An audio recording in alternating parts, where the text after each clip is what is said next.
ዮኒ ማኛ ጆርዲን አልፋታት ብሏታል። ዛሬ ደግሞ እጅግ በጣም አስደንጋጭ የሆነ ቪዲዮ እንደያዘባትና እንግዲህ ከሴት ጋር ራቆቷ ሆና ስትሳሳም የሚያሳይ ቪዲዮ እጄ ላይ ገብቷል እያላት ነው ያለው። እስኪ ቪዲዮን ልጋብዛችሁ። ጆርዲ ከሴቶች ጋር ስትሳሳም ራቁት ሆና ምን ሆና ልከውልኛል። ምን አርጉኝ እንደሆነ አላውቅም። ዮኒ ማኛ ካሁን ቀደም ከጆርዲ ጎን ነኝ ብሎ እንግዲህ ያዙኝ ልቀቁኝ ሲል ነበር። ዛሬ ደግሞ እንግዲህ በዚህ ሳምንት ከእሷ ጋር ተቃዋሚ የሆነ ብዙ ነገር እየተናገረ ነው ያለው። እንግዲህ ዛሬ ደግሞ ቪዲዮ ይዤብሻለሁ እያላት ነው የምናየው ይሆናል። እስከ መጨረሻ አብራችሁን ቆዩ፣ ምን ለማለት እንደፈለገ ማለት ነው። እንዲሁም ደግሞ እህታችን ዩቲናስ አነጋጋሪ የሆነ ቪዲዮ ለቃለች። እንደዚህ ላሉት አልፈልግም ከስክሪፕቶ ተነስች ወደ መኪና ወድጄ አይደለም አሜሪካ እንድጠፋ ተገድጄ ነው ትላለች አትሌቷ። ሰላም ሰላም፣ ጤና ይስጥልኝ ጋይስ፣ እንደምን ዋላችሁ እንደምን አመሻችሁ በያላችሁበት ጊዜና ሰዓት አቆጣጠር። እኔ እግዚአብሔር ይመስገን ደህና ነኝ። እንግዲህ እንደተለመደው አዳዲስ እና ወቅታዊ መነጋገሪያ ጉዳዮችን ይዤላችሁ መጥቻለሁ። አብራችሁ እስከ መጨረሻ የምትቆዩ ከሆነ እነዚህና ሌሎች ቪዲዮዎች አብረን ሆነን የምናያቸው ጉዳዮች ናቸው ማለት ነው። እንግዲህ አብራችሁ እስከ መጨረሻ እንድትቆዩ በትህትና ጠይቃችኋለሁ። አዲስ ከሆናችሁ ሰብስክራይብ እንዲሁም ላይክ አድርጉ። ሀሳብ ካላችሁ ኮመንት ላይ መጻፍ ትችላላችሁ ማለት ነው። ወደ ቀዳሚ ቪዲዮ ላሸጋግራችሁ። የሀገራችን ጉዳይ እንግዲህ እንደምናውቀው ነው። ውጭ ሀገር እየሄዱ አትሌቶች እየጠፉ ነው ያሉት። ከነዚህ መሀል አንድ እህታችን አለች። ወድጄ አይደለም አሜሪካ እንድጠፋ ተገድጄ ነው ትላለች አትሌቷ። በተለይም ጻድቃን መኮንን እንግዲህ 7 አትሌቶች መጥፋታቸው ይታወቃል። እጅግ በጣም በተሰበረ ስሜት ነው እንግዲህ ይቺ አትሌት እንግዲህ በቅርቡ 7 አትሌቶች ውጭ ሀገር እንዳቀሩ ሁላችንም ሰምተናል ብዬ አስባለሁ። ለመወዳደር ሄደው እንግዲህ እዛ ቀርተዋል። ሀገራችን የኤርትራ ዕጣ ፈንታ እየደረሰባት ያለ ይመስለኛል። እጅግ በጣም የሚያሳዝን ነገር። ፈልጌ አይደለም ነገሮች ገፍተውኝ ነው እዛ እንድቀር የተደረኩት ነው የምትለው። እንግዲህ በ3000 ሜትር መሰናክል ለመወዳደር ነበረ ወደ አሜሪካ ያቀናችው። ነገር ግን በሌላ አትሌት መተካቷን ተከትሎና ይህንንም ደግሞ ሊፈታላት የሚችል ምንም አካል ባለመኖሩ በዚህ አዝና እንደነበር ነው የተናገረችው። እንግዲህ እሷን ጨምሮ ነጋሄ እያሱ፣ እመቤት ጥላሁንና እንደዚሁም ደግሞ ነገሩ አዱኛ አጠቃላይ 7 አትሌቶች በአሜሪካ መጥፋታቸው ይታወሳል። እንግዲህ በዚህ ሳምንት እጅግ በጣም መነጋገሪያ የነበረ ቪዲዮ ነበር። አትሌቶች 7 አትሌቶች ውጭ ሀገር እንደቀሩ ተነግረዋል ማለት ነው። እንግዲህ እህታችን ደግሞ ምስክር እየሰጠች ነው ያለችው ማለት ነው። ከውስጥ ችግር አንጻር ነው እህታችን እንግዲህ እየተናገረች ያለችው። ሌሎች ደግሞ እንግዲህ ህፃናት ልጆች ውጭ ሀገር ሄደው በዛው እንደቀሩ በዚህ ወር ውስጥ ሰምተናል። እጅግ በጣም አስገራሚ የሆነ ነገር ነው። የኤርትራ ዕጣ ፈንታ ነው ሀገራችን እየደረሰባት ያለው ማለት ነው። እጅግ በጣም የሚያሳዝን ነው። እናንተ ምን ትላላችሁ እዚህ ጉዳይ ላይ? እጅግ በጣም የሚገርም ነገር ነው። እንግዲህ በሀገር ተስፋ ስትቆርጥ ያለው ስሜት ይህንን ይመስላል ማለት ነው። እጅግ በጣም የሚያሳዝን ነገር ነው። ወደ ቀጣይ ቪዲዮ ላሸጋግራችሁ። ከእስክርቢቶ ወደ መኪና ለመድረስ የተጀመረ አንድ ትልቅ ቻሌንጅ አለ። እስኪ ቪዲዮ ልጋብዛችሁ። ሰላም ለሁላችሁም፣ አንድ መልእክት አለ። ስሜ ዘሩባቤል ይባላል። ይህን እስክሪብቶ ወደ መኪና ልቀይረው ነው። ሀሳቡ እንደዚህ ነው። ይህን እስክሪብቶ እየተቀያየርኩ መኪና ድረስ ማድረስ፣ ለዚህ ደግሞ የእናንተ መገዛ ያስፈልገኛል። ስለዚህ ያላችሁን እቃ እኔም ታደርጉልኛላችሁ። እኔም ደግሞ ሙሉ አዲስ አበባን እየዞርኩ ይህን እስክሪብቶ እቀያየራለሁ ማለት ነው። እንግዲህ ልጁ ምንድን ነው የሚያደርገው? አንድ እስክርቢቶ ይዛል።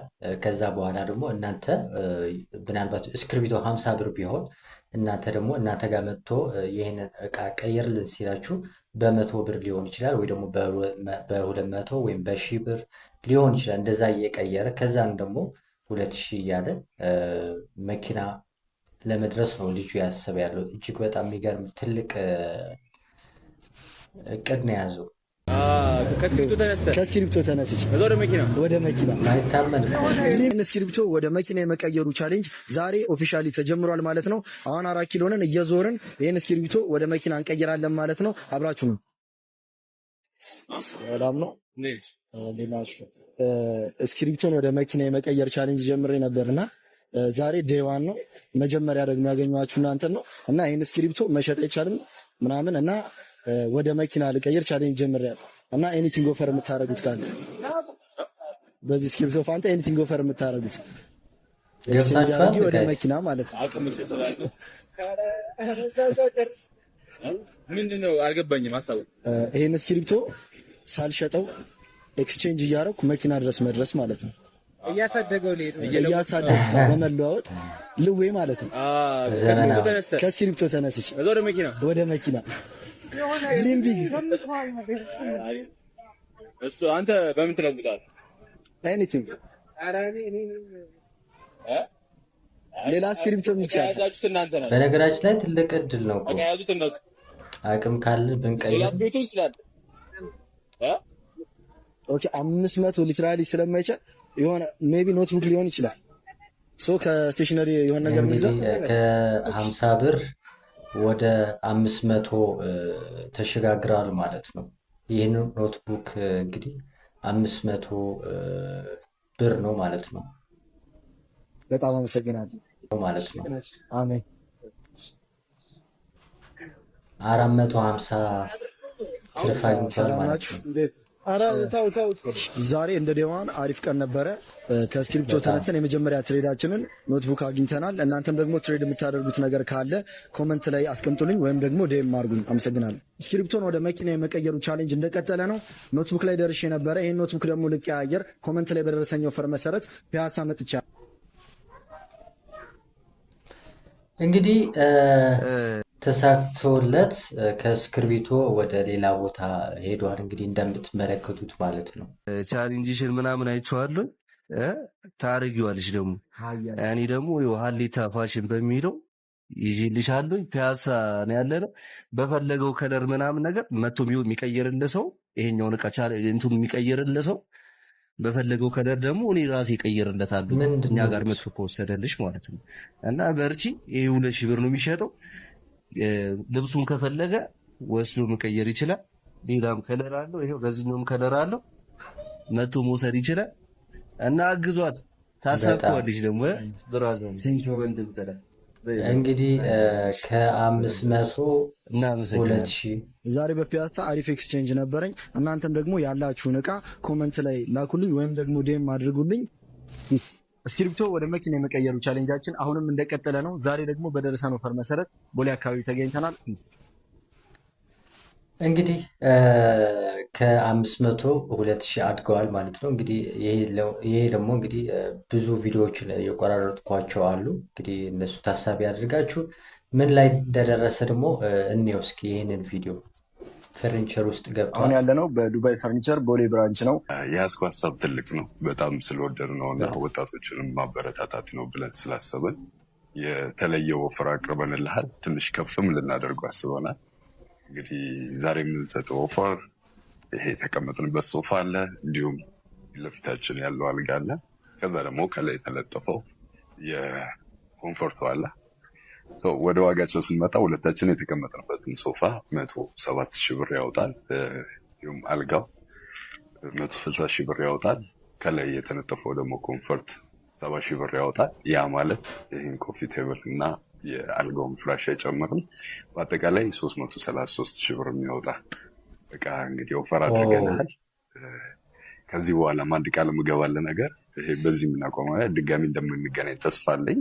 በነገራችን ላይ የወንድማችን እድለኛ ስለሆነ ብዙ ሰው አግዞት እዚህ ላይ ደርሷል። መጀመሪያ አካባቢ እንግዲህ ለመጀመር ሲያስብ እጅግ በጣም ከባድ ነገር እንደሆነ አስባለሁኝ። በነገራችን ላይ ውጭ ሀገር እንደዚህ ያለ ብሎኛል። እኔ እንኳን አላቅም፣ ነገር ግን ውጭ ሀገር እንደዚህ የተለመደ ነገር እንደሆነ ሰምቻለሁ። ነገር ግን በሀገራችን ላይ ደግሞ እንደዚህ አይነት ጅማሮ ጥሩ ነው። ሰውን የጀመረው ነገር አንተም ጀምረ መሄድ ምንም ችግር የለውም እና እጅግ በጣም መጀመሪያ ከባድ ነው፣ ስትቀጥልበት ጥሩ ይሆናል እንጂ ለእነሱም እጅግ በጣም አስፈላጊ ነገር ነው። አድቨርታይዝ እያሰሩ ነው ያሉት ማለት ነው። እንግዲህ ከ50 ብር ወይ ደግሞ 100 ብር ወደ 300 ምናምን ሺህ ደርሷል። ቪዲዮ ነበር ወደ 600 ሺህ ደርሷል። እጅግ በጣም የሚገርም ነው። በአንዴ ስኬታማ የሚያደርገው ስራ ነው የጀመረው የወንድማችን ማለት ነው። እንደ ቻሌንጅ ደግሞ እጅግ በጣም አዋጭ ነው። አንዳንድ ሰዎች ጀምረዋል። ብዙም እንዲሁም በዚህ ጉዳይ ላይ የሆነ ልጅ መጥቶ ነበረ። ይሄ የኔ ጅማሮ ነው፣ እኔ ነኝ የጀመርኩት በሀገራችን ውስጥ እያለን ያለው ግን ጥሩ ቫይራል የወጣለት ይሄ ልጅ ነው። እና እንደዚህ ነው የምላችሁ። እንግዲህ ቀደም ብላችሁ ብትጀምሩም ቆይታችሁ ብትጀምሩም የእናንተ ምናልባት እድል ሆኖላችሁ ቫይራል ቢወጣ እጅግ ትልቅ እድልና ተጠቃሚ ትሆናላችሁ ማለት ነው። እና ይሄ ወንድማችን ደግሞ እንደዛ እድለኛ ሆኖ እዚህ ደረጃ ላይ ደርሷል። በእርግጠኝነት ደግሞ በአንድ ወር ይሁን በሁለት ወር ውስጥ የመኪናውን ቻሌንጅ እንደሚያሸንፍና እንደሚያገኘው እርግጠኛ ነኝ። አብረን ሆነን የምናየው ይሆናል። መኪናው ደግሞ እንግዲህ ወዴት እንደሚቀጥል አብረን ሆነን የምናየው ይሆናል። እጅግ በጣም ትልቅ ተጽዕኖ የሚፈጥር አይነት ቻሌንጅ ነው ይዞ የመጣው ወንድማችን ማለት ነው። ከመኪናው ደግሞ የዋጋን ልዩነት አድርጎ ትልቅ መኪና እንደሚያደርሰው ደግሞ ባለሙሉ እምነት ነኝ ማለት ነው። እጅግ በጣም ደስ ይላል። ለእኛ ለወጣቶች ትልቅ ትምህርት ይዞ የመጣ ወንድማችን ነው። ፈጠራ ያለን ፈጠራዎች ብንጠቀምና ትልቅ እድል እንዳለን ነው እንግዲህ ይህ ወንድማችን እንድንረዳ ያደረገው ማለት ነው። እጅግ በጣም ደስ የሚል ነገር ነው። ወደ ቀጣይ ቪዲዮ ላሸጋግራችሁ። ዮኒ ማኛ ጆርዲ ላይ ተነስቶባታል እንደ አዲስ ደግሞ እንግዲህ ቪዲዮ ይዤብሻለሁ። ራቁት ሆነሽ ከሴት ጋር ስትሳሳሚ ቪዲዮ ተለቆ አይቼዋለሁ፣ እኔ ጋር ተልኳል እያለ ነው። እስኪ ቪዲዮ ልጋብዛችሁ። ጆርዲ አንብሎክ አርግኝና ለራስሽ ልላክልሽ። ጆርዲ ከሴቶች ጋር ስትሳሳም ራቁት ሆና ምን ሆና ልከውልኛል። ያሳፍራል እኮ ይሄ ሰው፣ በጣም ነው የሚያሳፍረኝ። በነገራችን ላይ ባህሪው ካወቃችሁት ሌሎች ፔጆች መልቀቅ ይችላሉ። ያሳፍራል። እኔ ግን አልለቀውም። ምናልባት ጆርዲ የሰላም ሰው በጣም ነው የሚያሳፍር። ራቁትሽን ከሴቶች ጋር በስነ ስርዓት እየተላላሽ ምን እያልሽ አለ። በነገራችን ላይ ቦሌ የሚያውቀዋል ይህን ጉዳይ።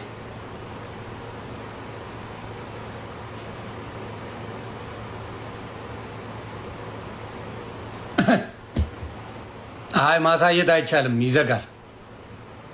አዎ ይቺ ናት እንግዲህ። ይሄ ነው መጨረሻው። አይ ለራስሽ ልክ እንግዲህ ጆርዲም ይህንን ቪዲዮ ተመልክታ ልቀቅ ብለዋለች። ልቀቀው፣ እኔ ንጹህ ነኝ፣ ከደሙ ንጹህ ነኝ ብለዋለች። እንግዲህ መልስ ሰጥታበታለች ለዚህ ቪዲዮ።